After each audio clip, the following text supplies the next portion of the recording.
Saya kira kita sudah punya perlengkapan alat-alat yang dikasih oleh Allah untuk mempertimbangkan segala sesuatu itu. Nek pancen mentok tenan ya wis manuto karo sing ngekeki karo Allah. Dadi nek dikon salat ping 5 wis ping 5 lah wis ngene lah. Tambah salat sunat kan gitu. Jadi hidup itu kan cuma dua, patuh atau ikhtiar. Ijtihad. Apa? Jadi Anda cari sendiri, tanggung jawab sendiri, nanggung sendiri, atau Anda dicarikan, tapi yang mencarikan Anda ikut tanggung jawab, kan begitu kan? Jadi kalau Allah sudah memberi petunjuk kepada Anda, jangan lupa Allah bertanggung jawab terhadap petunjuknya kepadamu, kan gitu. Nah kalau kita tidak mau menuruti petunjuk Allah, berarti kita juga meremehkan bahwa Allah itu melindungi kita dalam hubungannya dengan petunjuk yang dikasih ke kita itu. Gitu Mas, kira-kira ojo nesu Mas ya. Ya pancen urip ngono kuwi cen angel. Urip iki gampang-gampang angel gampang. Gitu kan. Kadang-kadang ketoke angel tapi gledek gampang, kadang-kadang ketoke gampang tapi wangel karo-karuan ya ono. Memang itulah dinamika. Itulah romantika hidup kan gitu. Memang begitulah asiknya di situ. Dan makanya itu manusia Mas yang dikasih begitu cuma manusia. Kalau malaikat enggak. Malaikat itu pokoknya dikotomis. Ya ireng putih titik. Iki elek iki apik titik. Yang baik pun langsung sudah diregulasi oleh Allah. Malaikatnya tidak perlu memproses kan begitu. Betul. Tidak perlu. Pokoknya sudah pasti baik. Kalau setan iblis pasti buruk kan gitu. Kalau manusia di antara keduanya, maka manusia adalah makhluk yang aksani takwim, itu artinya dia yang paling lengkap. Di dalam dirimu itu ada binatang, di dalam dirimu ada peceren, di jerone hatimu ku ya ono jumblung barang ya ono.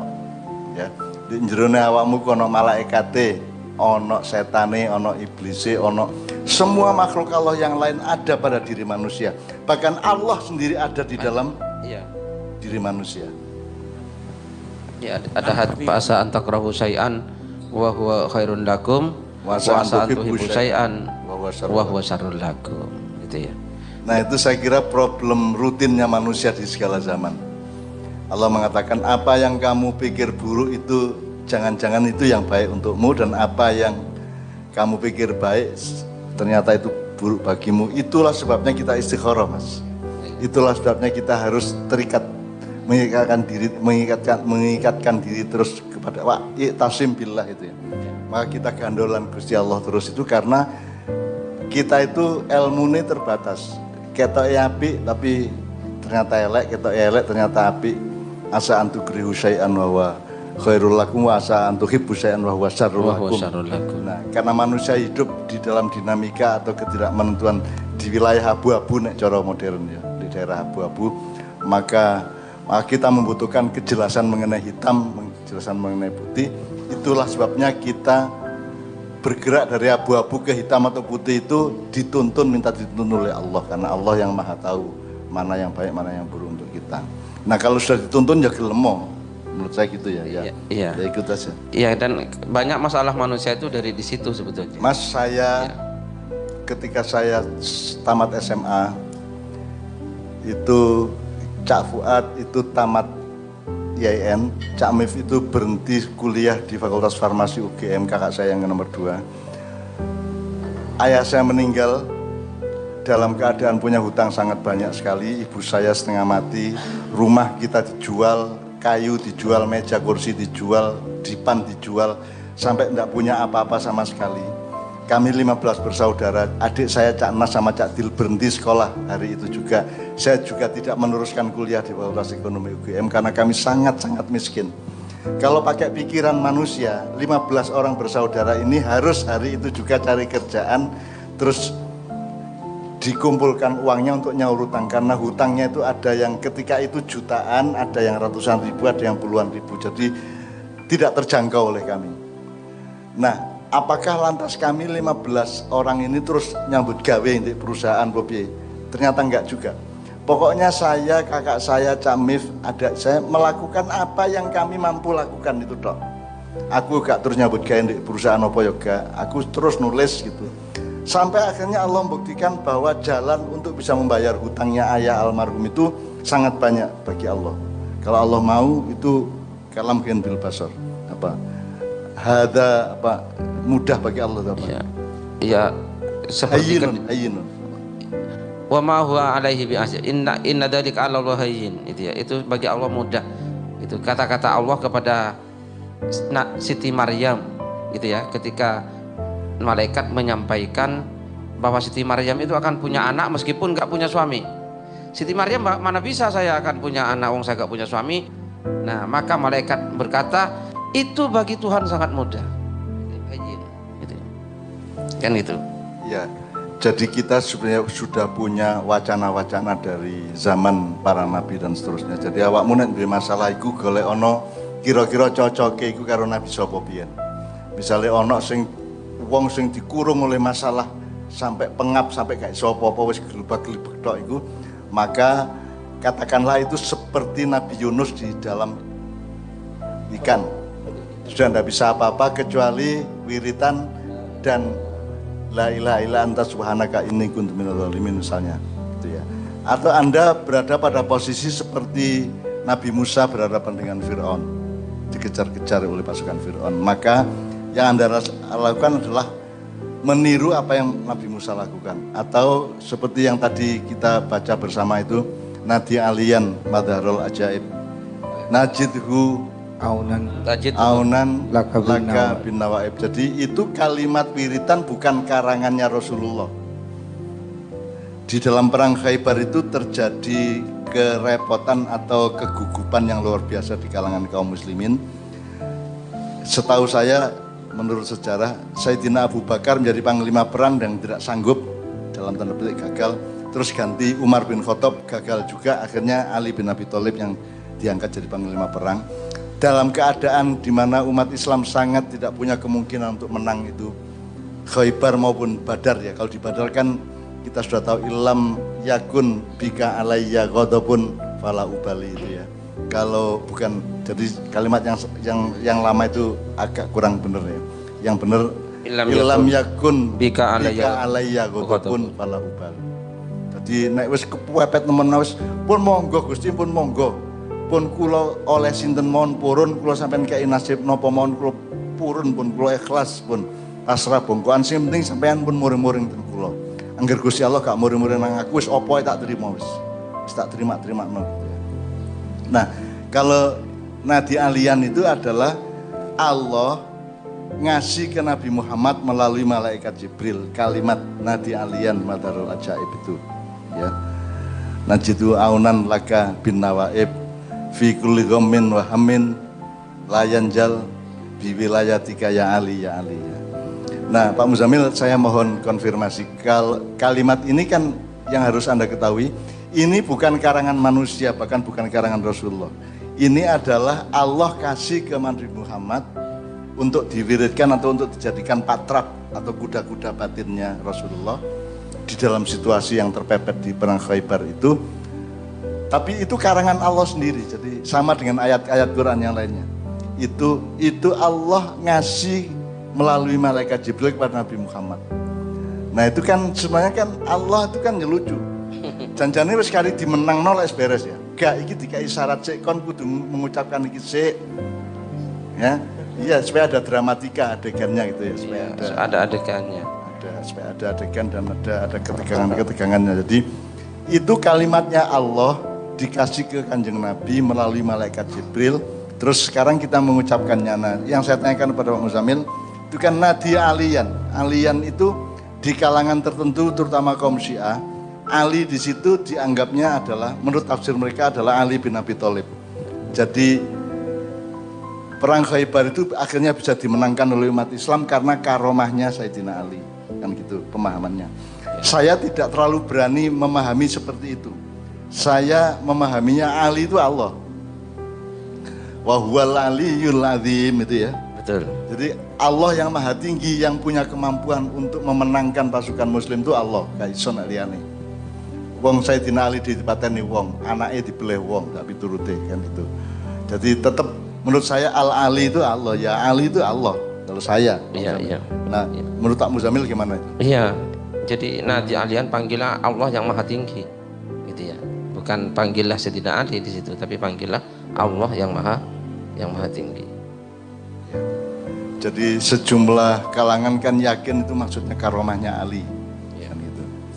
Nah saya bukan tidak setuju, tapi saya tidak berani ngepake atau menerapkan pemahaman itu di dalam hidup saya dan pemahaman saya, karena yang bisa membalik keadaan sampai setingkat perang Khaybar itu hanya Allah Subhanahu wa taala. Maka ketika nadi alian itu adalah kami memanggil-manggil, menghimbau-himbau, memohon-mohon gitu kepada Al-Ali kan gitu kan. Ya. Yang mampu mewujudkan atau mentanazulkan atau menjahirkan, mendohirkan keajaiban. Karena itu urusan udah keajaiban.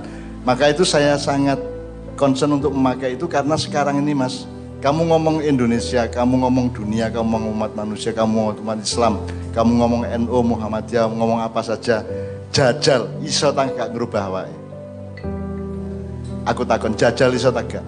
Mas yo kon dikai Covid tikel 10, Mas yo kon dikai opo nek prasaku kok yo jegedeg kae, pancet, tidak berubah apapun yang substansial, yang esensial pada hidupnya manusia sekarang. Jadi saya hanya bisa berpikir Pak Muzamil bahwa hanya Allah yang bisa merubah bangsa Indonesia dan umat manusia di dunia dengan keajaibannya, dengan madharul ajaib. Saya begitu. Makanya saya ngeyel untuk itu kita bikin bahan untuk wiridan kita, karena kita betul-betul ngemis kepada Allah, merintih kepada Allah agar yadhar al-ajaib, jadi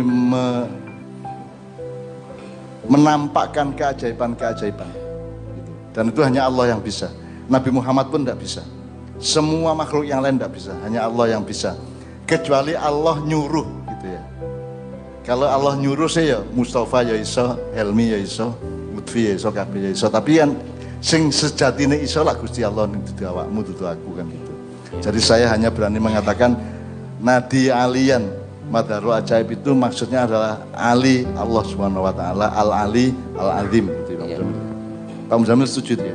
Setuju ya. Jadi nadi alian tidak kepada Sayyidina Ali, tapi kepada Allah yang maha tinggi. Nadi kan dari kata nada yunadi. Nada yunadi. Nadi itu artinya nahnu apa? Panggil lah. Fi'il amar nadi. Nadi fi'il amar ya. Nadi alian. Panggillah dia yang maha tinggi. Atau memohonlah. Ya. Memohonlah kepada yang maha tinggi ya, agar supaya beliau menampakkan keajaiban, mewujudkan keajaiban-keajaiban.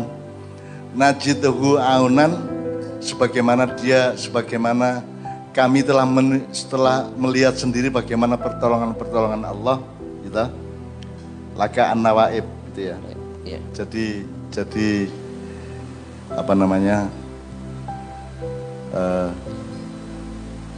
Keadaan sekarang ini Mas, mungkin termasuk keadaan diri kita loh ya. Nggak usah negara loh, nggak usah sak bangsa loh ya. Diapakno Indonesia ketika apakno kok kritik. malah menyalahkan yang ngeritik. Ya. Nanti akan ada episode di mana teman-teman progres akan mengemukakan betapa nama saya itu dipakai-pakai, makian kita itu dipetil-petil, dipakai-pakai untuk mengadu domba antara saya dengan Jokowi, saya dengan Habib Rizik, saya dengan siapa. Nanti kita omongkan bersama, tapi pokoknya intinya diapakno ke Indonesia kena gak ditimpa oleh keajaiban Allah, perasa kok gak iso diapakno. Sawaun alaihim a'anda taum amlam tundirhum la yu'minun. Sama saja bagi mereka kamu kasih peringatan atau tidak. Peringatan bisa kasih tahu informasi, bisa kritik, bisa gugatan, bisa tuntutan segala macamnya. Tapi kan sawaun alaihim sama aja, wis gak iso diapa-apakno Mas. Hanya karena apa? Karena khotamallahu ala qulubihim wa ala sam'ihim wa ala absarihim gishawa. Karena sudah ditutup oleh Allah. Khotamallahu ala qulubihim, hati mereka, wa sam'ihim, pendengaran mereka dan penglihatan mereka. Ya. Gishawa.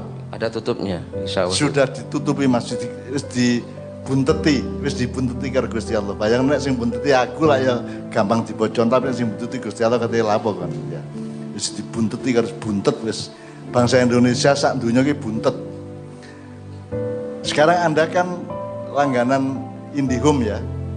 Anda langganan apa wis pokoknya sing TV-TV njobo gitu ya. Anda lihat misalnya National Geographic, Anda Animal Planet, Net Geo Wild ya.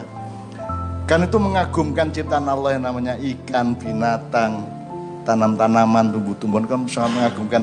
Tapi tolong didengarkan, pernahkah Tuhan disebut? Pernahkah ada kalimat yang mencerminkan kesadaran bahwa pengetahuan bahwa itu semua ada yang menciptakan? Saya belum pernah, mungkin ada tapi saya belum pernah mendengar bahwa dalam narasi tentang film-film yang menyangkut binatang, fauna dan flora itu ada ingatan, tidak usah kesadaran, ingatan bahwa Allah yang menciptakan. Jadi seolah-olah binatang itu menciptakan dirinya sendiri. Kalau kanguru itu menciptakan sistem pertahanannya di kakinya yang dua itu, kalau macan begini, kalau hyena begini, seolah-olah mereka menciptakan dirinya sendiri. Dan tidak ada satupun narasi di film-film itu, di features-features itu yang menunjukkan atau yang mengatakan bahwa semua itu diciptakan oleh Tuhan. Terserah ngomongnya Tuhan namanya siapa terserah, tapi kan tidak ada sama sekali. Jadi kalau harapan Mas Wong di dunia ikat apa dapuran taek kabeh ini. Itu yang saya omongkan itu semua yang mengagumkan dari alam dan yang sangat dahsyat dan sangat mentakjubkan itu kan tidak dengan ingatan bahwa itu diciptakan oleh Allah, kan tidak ada, Mas. Loh, terus mau selamat. Nah aku Gusti Allah ya tak gejroh ndase ya. Tak gejroh, tak banting di tembok ngono, cangkeme nyilih cangkemmu ngene tak sabetno ndek cagak ngene. Nek jare Kartola ngono ya. Kan gitu.